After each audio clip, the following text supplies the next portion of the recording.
everyone, alright, just a bit silly today. That makes a change, doesn't it? I'm just heading down now to check the cattle, really. And I'm going to go and check the cattle. When I say check the cattle, it's the dry cows and heifers. We've got them all together at the moment, down in this lower field. And then we're going to go and look at the maize field, because I'm not quite sure where we're at with the maize. It must be heading now towards being ready to harvest. I haven't seen it for a few weeks. I saw it with Harry a while ago. But I'm going to go and have another look now and see what state the cobs are in, because there is some, just to start maize harvest in a few places. But I haven't seen it around here, but I know there is some people harvesting. Of course, it depends when you planted it and maybe what variety and where you are, but I don't think we're quite there yet. Right, so let's go and have a look at these cattle. I'm going to put them on a new field as well, the field that Harry topped. So they're going to have a new bit of grass today. Let's go and have a look.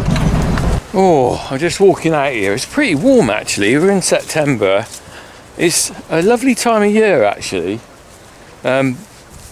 Lovely in the two ways really. The temperature is nice. And it's a lovely sort of feel in the air. We're not into winter yet, are we? We're out of summer. And for me, I get 2 times a year where it's not very busy. One is September and one is April. Hang on, I just spotted the cattle. They're over there, look. They're under the tree because it's quite warm. They're right over there. Right. I'm not going to disturb them yet. I'm going to go and have a look in the field where we're going to put them, because there should be a fair amount of grass now. It's been quite a while since Harry topped it. We'll have a look. But yeah, as I was saying, April and September are the 2 months of the year where my life is the quietest it is on the farm, and sort of April's quiet because realistically I've kind of I've put the fertilizer on. It's too early for mowing. Hopefully the cows are out in April, although generally they are, but it depends what time in April. And it's a little bit of calm before the storm. Oh, there's a dragonfly. Can we see that? Look at that. I don't know where that focused on that. Look at that. Where's it gone? It's coming towards me. Oh, it's gone. There it is. Can you see that? I don't know how much you can pick up on that. It's a dragonfly. Isn't that lovely? They're beautiful little insects, really. Yeah, so... Oh, it's coming back. Come on, Dave. Dave's plane. Do you remember Dave's plane? That flies better than Dave's plane, I can tell you that now. Yeah, so April's a mellow time. Well, not a mellow, but we're just starting to sort of crank up and get going. And then I get September, which is the other way around. I'm coming down before a massive rush.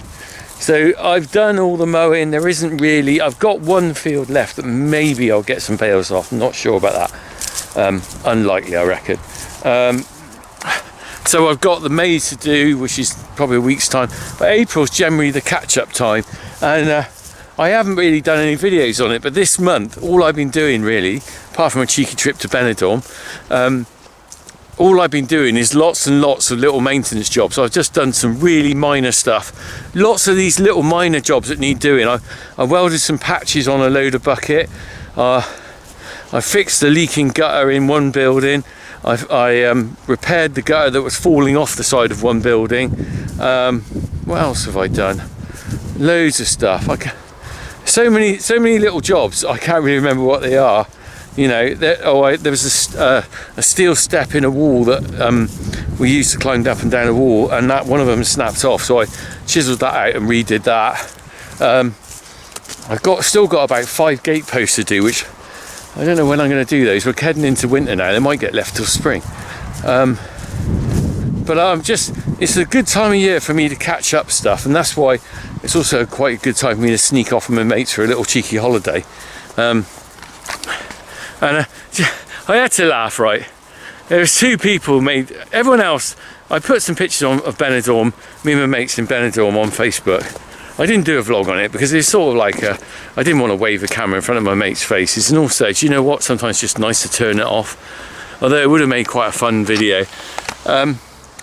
So everyone else, this is the usual way with Facebook and stuff and YouTube and stuff. Everyone, 99% of the population went, well done, you deserve a holiday, why not, nothing wrong with that, in the same way that everyone else has a holiday. And I don't really take many holidays. Two people made comments. One of them said, oh, you have more holidays than most Muller farmers. I think that's very unlikely. I've been abroad 3 times in 15 years. And the other one said, oh, you must be earning too much money. And both of those were just rubbish, and it made me laugh, especially the money side of it, because this is what I find, right, with YouTube videos, right, unless you have to explain everything to everyone, people jump to conclusions.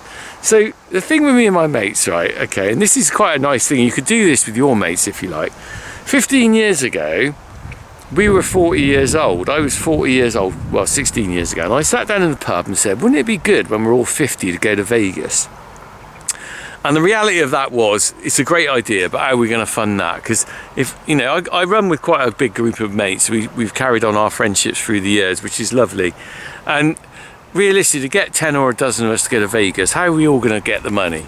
You know, if we turn around to our wives and said, we're heading off to Vegas, it's going to cost us £1,000, most people's partners would probably go, well, hang on a minute, what about taking me somewhere? So what we did, or I did, I set up a savings account. And everyone had to chip in a direct debit, 15 quid a month. Well, after 10 years, you've got a reasonable lump of money in there, and that's what we did. That's where we went to Vegas in 2019. Anyway, this savings account is carried on, and this year, 5 years after Vegas, we actually had enough money for a trip to Benidorm. So we had a lovely time in three nights in a hotel, flights are paid for. You know, we had to pay our own meals and drinks when we were there, but everything, the transfers were paid for. It was all brilliant. So someone's have a go about me spending a few quid on holiday. I just laughed because I thought, you dicks, you're a dick, you know? And Christ, I'm 56. How many more holidays have I got left to going abroad? Make the most of your time. I've seen too many people die. I don't mean that in a negative way, that, you know, we're all going to die, but we're all getting to the point, well, I'm getting to the point where you think, do you know what? 20 years time I'll be 76. I ain't going to be jumping on a plane to Benidorm then. Well, I might be, but I won't want to be cycling down a mountain like we did when we were there. Anyway, that's a ramble rant there. Sometimes it's got to be said. Sometimes, you know, it makes me laugh as well, because if I spent my money on that holiday to Benidorm, what I didn't do is go out and buy myself a brand new BMW, which some people seem to prefer doing. You know, I'm driving around in a 13-year-old Ford C-Max. I'm not embarrassed to say that. I don't really care about cars. I've got no interest in cars, really. Someone wanted to give me a nice big shiny car, wonderful, but I don't really have the need for a big car or a nice car, because most of the time I'm just sat on the drive. Right, anyway, so hence, you know, you can't criticise people how they want to spend their money, because they might not spend it on other things. Right, look at this. See this cut rope here? That didn't cut itself.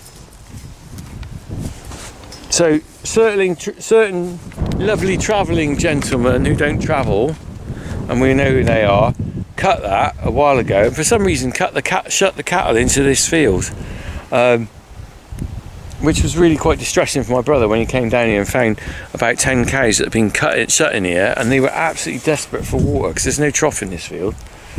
These people don't care, do they? Right, anyway, I'm just going to tie this up, then we'll have a look at the grass and we'll get them over, alright? I'm just going to sort this out. Good enough. Right, let's have a look at this. This has come back lovely, actually. It didn't have any fertiliser on it, but it's come back. There's a good bite of grass out here. They're going to flipping love this. Actually, it's better than what some of the dairy cows are having now, I think. Look at it. There's a good bite there. They're going to love that. Really love that.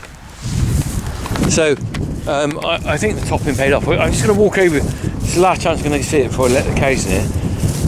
Just going to have a look at the topping side of things. I'm kind of like the rest of the farm. The grass isn't looking so good. It got very dry back in the summer, but I think probably I pulled back a little bit too much on the fertiliser. Because we had quite a lot of grass at the start of the season, I thought I'll put a bit less on for the grazing and everywhere like that. But I think now, coming to the end of the season, we haven't got the grass in the field. Part of that is probably the lack of rain. Part of it maybe I didn't put quite enough fert on. So this is the bit that we didn't top. I know you can see the difference here. You can see a difference, can't you?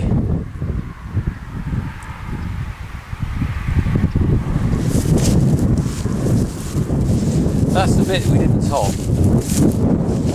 I think with hindsight, if Harry's here, he'd have something else to say. I think with hindsight, what I should have done is topped it later in the season.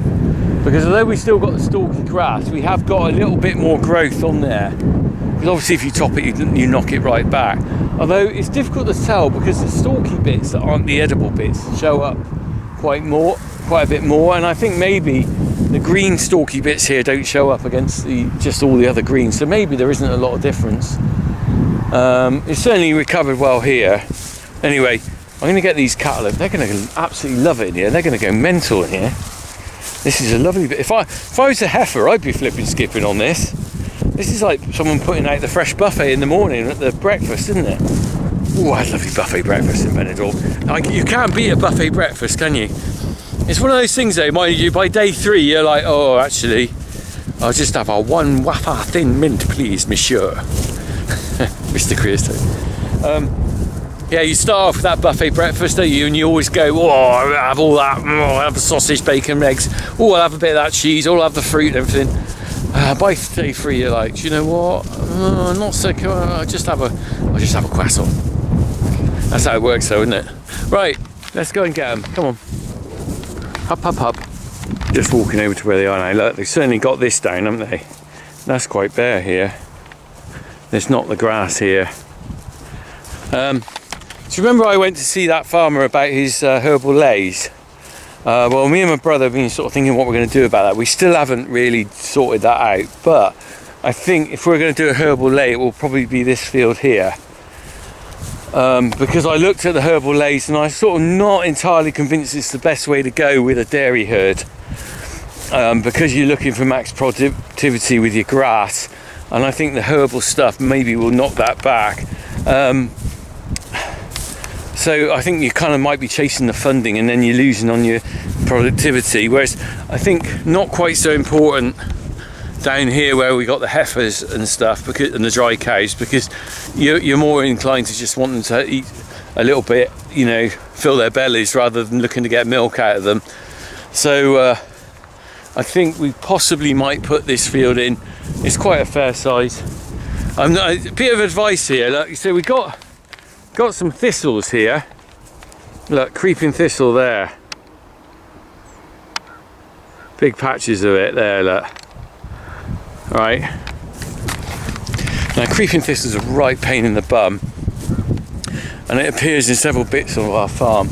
And I'm wondering whether, I don't think we're going to get it in this autumn. We're clearly not. I haven't sorted myself out properly.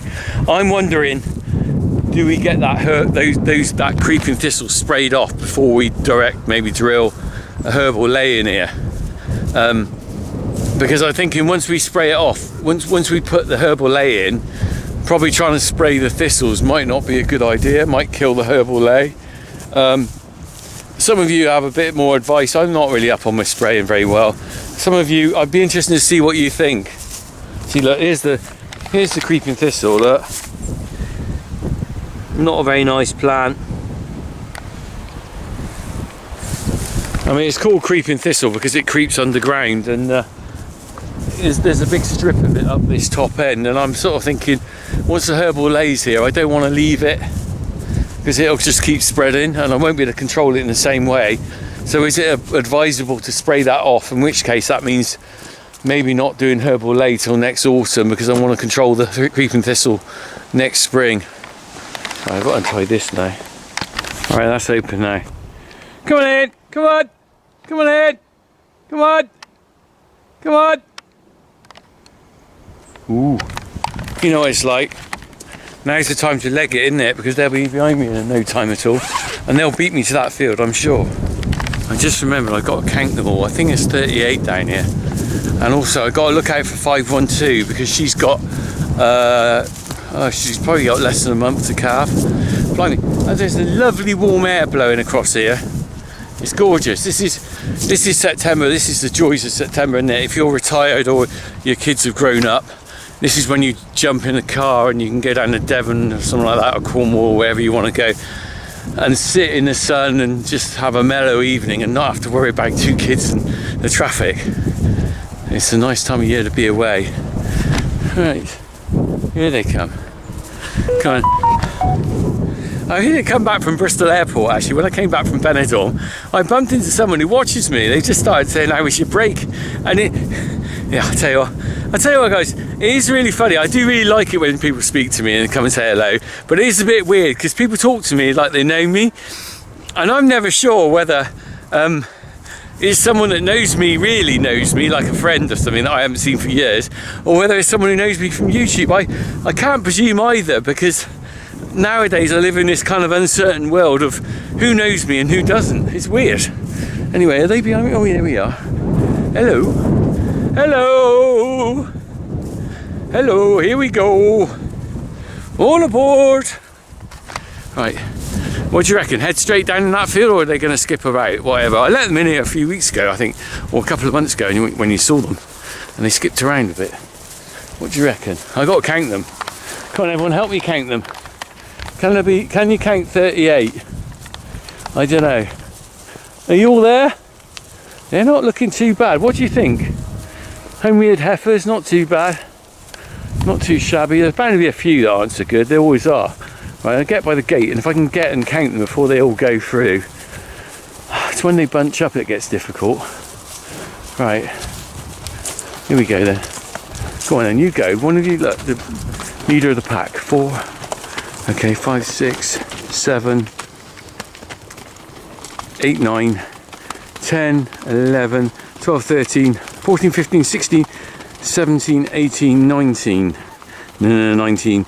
20, 21, 22, 23, 24, 25, 26, 27, 28, 29, oh, you're running, 30, 31, 31, look at these coming up behind, 31, 32, 33, 34, 35, 36, 37, 38, bang on, 38, we're spot on, look at that, it's a lovely sight, isn't it? That grass looks lovely and green. They look, I'm pleased. I have to say, I won't win any awards with our cattle rearing. Don't get me wrong, I'm not expecting to. We don't spend that long on them trying to make them look amazing, because you know some people do, don't they? So I'm just getting my phone out. But I'm quite pleased at how healthy they look. They don't look too bad. The smaller ones obviously haven't been out here long, but some of the other ones have had a couple of summers perhaps. The ones that are freeze branded. Let's have a look. These are dry cows here. There's a little diddy one there. So those will only be about a year old. And then these bigger ones here, look, these are coming up for 2 years probably. 583. See these ones next to calf. So they're not looking too bad, are they? I don't mind them. Right, should we go and find 512, because that's the one that's due to calve. She's a dry cow. Where is she then? She's probably one of those ones that's come over here. I'll just check the number. Yeah, 512. Right, everyone. Oh no, she might be a maiden heifer actually. Come on then, these are old cows, aren't they? Where are you, 512? Oh, at least they're not moving around. I can just go around here, have a look. What's that one? 515 there, look. So 515, let's just go and have a look at her anyway. She's quite nice. There's a little udder on her, not ready to calve yet. She's looking alright. She's going to be one of the next ones to calve, I think. 512, right. Oh, this is why you have freeze brands on dairy cows. It's quite a good thing, really. You know, beef producers don't bother putting them on, but if you've got a dairy herd, you really want to have freeze brands because you can just see them from a long way away. It just helps you when you're looking around them for things like this. So having said that, even though I can say I can see them from a long way away, I can't see 512 here. Where is she? What are you? You're not 512, you're 611. Right. I'm guessing you could be one of you two. Ah, that one looks... Which one looks nearer calving? That one? I reckon it could be you. Let's have a look. Could be you. Is it you? 512, yes. Oh, she's not very bagged up. Look at that udder there. She's quite plump, but look at that udder. It's not plump enough. She's not close to calving yet. It's when the udder really fills out, you really know. Yeah, so home produced heifer there, British Friesian, so they're not very leggy. But they're a nice little tidy animal, that, I think, for a British Friesian. Not too shabby. Not an award winner, but you know, it's all right. Right, I'm pleased with this. These are going to be happy easily for a week out here. I've done my little duty. I've had a quick look round them. And just the joy of being in a field with animals, isn't it?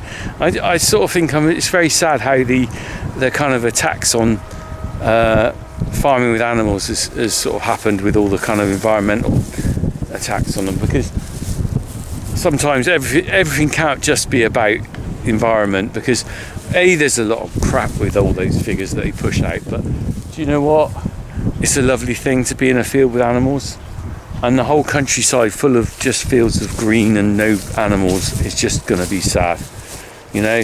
And you notice that in this area there's less and less dairy herds, and you're just seeing lots of emptiness. And whereas if you drive through the countryside and you see fields of sheep and cattle and stuff, it's a lovely scene. Helen Pick over there the other day, she posted a friend of mine, posted a picture on Facebook of her sheep out in that field with the mist. And it's a lovely photograph. And it was just and she's probably like me, she's sort of just born and bred in the farming world. And she just appreciated the scene. And I think some of these people just, you know, they just look at it coldly and they just do not get it, do they? I hope you get it. I hope you appreciate the cattle. Right, because one day I won't be here, and who knows, this could be flipping solar panels. What a sad day that'll be. Right, enough of that. Let's not drag ourselves down. Let's go and look at the maize. The amazing maize. Let's go and have a look at the maize. Maize. What's really funny is that in America they call it corn, don't they? So it's maize in the UK. One of the main questions I always get asked about maize is that corn? And I guess in England we call corn is what we sort of give a general name for barley, wheat and stuff like that, and oats. It's called corn. It's just a generic term for it. And then in America you call corn what we call maize, isn't it? But it's the same plant. Right, let's go. Let's go and look at the maize.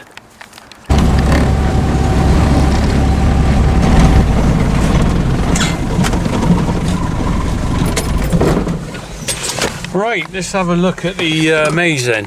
What's interesting, just as I drove along, I noticed on the side of the road there was a bit of maize spillage where someone is obviously harvesting, I think today. So maybe the maize is just starting to come off. None on this side of the road, but I've also noticed someone's been along and trimmed the side of the hedge. Looks like they've done this, maybe it's the council.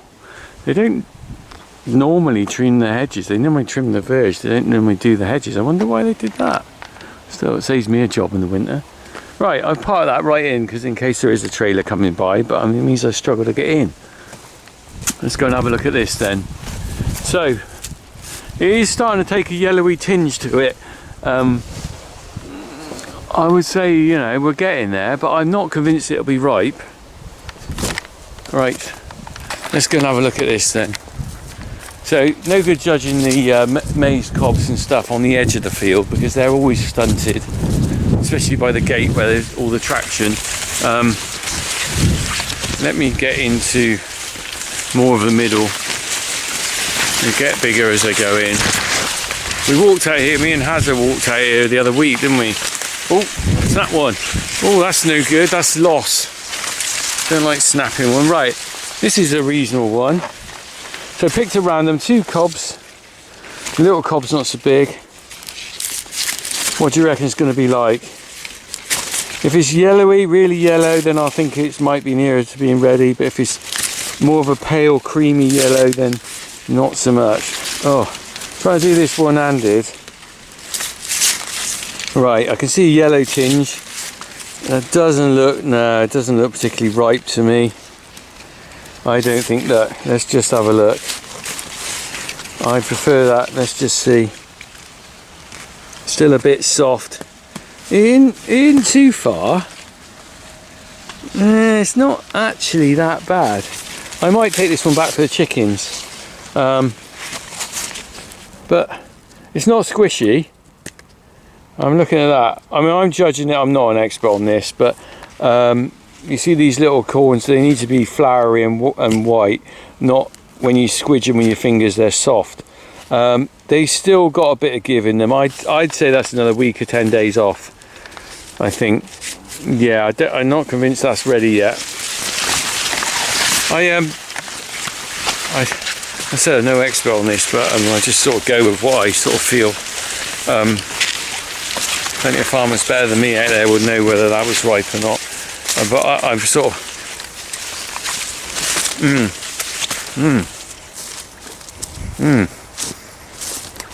disgusting. Still quite soft. Yeah, definitely not ripe. I can tell that now. Look, that's actually quite a good test. That's quite sweet. Must be sugar in it. I can hear a forager, I think. But mealy, but that's not ripe. Definitely, I can tell you that now. There you go. I think the bite test is probably better than the thumbnail test, but most people probably don't want to bite. That's not ripe. That's not ready for harvest yet. I'd say at least another week, maybe 2. It's early yet, mine. Still September. You know, we're sort of. I always think maize probably October. I mean, you see people doing it in November as well, don't you?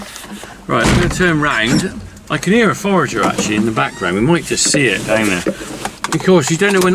They probably drilled that before us, you see. So they probably got it in. It's right. Oh, I just parked up briefly, and I don't think the forager I heard. I don't think it was a maize forager actually. I think it's probably a grass forager. Right by the sewage works here, but I'm not going to go out into the field. But there's maize over there. It does sound like a bit like a forager, but I can also see if we look right up the track there. There's actually cut grass for silage. Look at that. So Mr. Bennett is doing it. Look, there's the kingdom of dogs here. But yeah, so it would appear that someone's got their maize off. There's actually maize cut here. This is where they must have got it for. Maybe it's the silage that's over there now that I can hear. And the forager's been in here and done the maize on this crop. Oh, it's a lovely sight. Look, you got the harvested maize here. Still some maize to come off over there, and then you can see some more silage to be done over there, waiting up road. It's rode up ready. That'll be in today. That's what I mean about September. It's the last chance, really. It's the last hurrah for anyone to harvest any grass. I mean, you know, you can get grass later, can't you? Some people might even get a cut off in November, but the trouble is you're losing your quality significantly. Your grass just deteriorates. You know, the cow's grass what we're feeding now, the quality of the feed off it isn't as good. We've upped the protein in the cake. And if you're not careful, what you do is you end up just feeding them belly filler, we call it, which isn't any good to anyone. Sorry, I've got to get my seatbelt on. I'll just look at you through here. Belly filler silage is all right, but it doesn't give anything for milk, so you might be all right for giving it to some sort of dry cows or beef cattle, but if you're feeding dairy cows, you don't really want just belly filler, you've got to have plus. But yeah, so someone's got their maize off there. That's the first lot I've seen off. Ours will be off, well, watch this space anyway. I'm going to crack on. Got plenty more to do. See you soon. Oh, gotta find my keys. Crack on. I'm back. And I'm back in the garden with my bit of maize. I just thought we'd finish this up by giving the girlies a maize cob. Amazing. Let's see how they do. Hello, girls. All right. How we doing? Now you've not had one of these before, have you? No, I've got to be careful. I wonder if I can just. Shall I put it over there? Yeah, ready? Oh, that's not opening. Oh, let's see. What do you think of that? It's hard to see through that. Oh, I think they're enjoying it.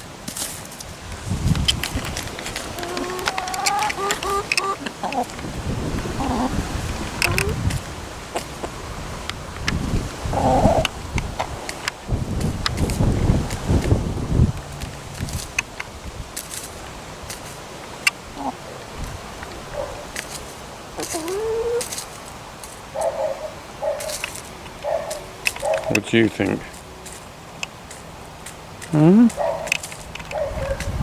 Already, she likes it. Oh, right. All right. Well, we got 3 chickens that aren't laying any eggs. Flipping. So the red one started laying when we first got it. Laid 1 egg a day. That was good, but it's stopped now. But the other 2 haven't actually started since we got it. So I'm not sure what's going on there, because they were sort of point to lay, but they're not. They're not laying. And they've got a pretty good life. I don't know why they've not started laying, but we'll see. Maybe it's early days yet. Right. That's it, Speckle. I've forgotten the name of these chickens. They have got a name. The boys have named them all. Alright. Go on then. There we go. Right. See you soon. Next time we have a maize cob, they'll have a right one. Right, crack on.